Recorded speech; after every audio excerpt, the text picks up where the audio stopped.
If children have the ability to ignore all odds and percentages, then maybe we can all learn from them. When you think about it, what other choice is there but to hope? We have two options, medically and emotionally: give up, or fight like hell. I would love to be in a place, and I may never get there, where I can help people.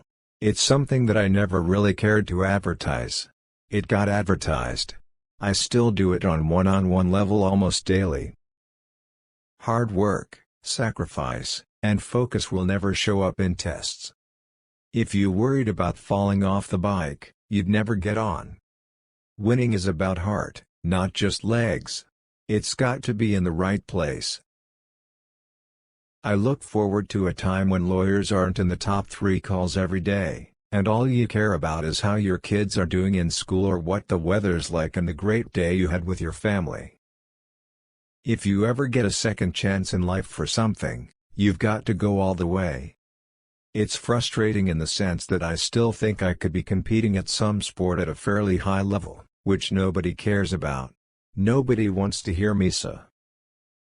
If you go to Wikipedia and you look at the Tour de France, there's this huge block in World War I with no winners, and there's another block in World War II.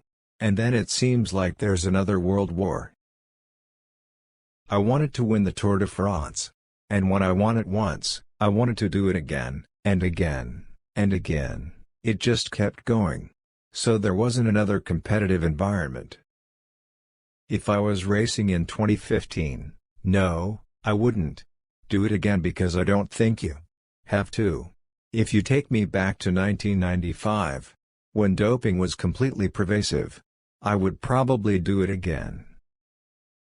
There was certainly a dishonesty there that I think is totally regrettable and inexcusable. The ringleading, the bullying, not totally true. I don't think anybody else from my generation had federal agents standing at their door with a badge and a gun, saying, "You are going to answer my questions." I'm not trying to justify myself, or say I'm not sorry, or not contrite. I don't need a field of 1,000 people. Anybody can tell you that whoever needs help, I'm happy to help. I spent a long time trying to build up an organization, the Lance Armstrong Foundation, that changed its name to Livestrong after his confession, to help a lot of people. I want to die at 100 years old with an American flag on my back and the Star of Texas on my helmet, after screaming down an alpine descent on a bicycle at 75 miles per hour. At this point of my life, I'm not out to protect anybody. I'm out to protect 7 people, and they all have the last name Armstrong. I got the 3 things I wanted.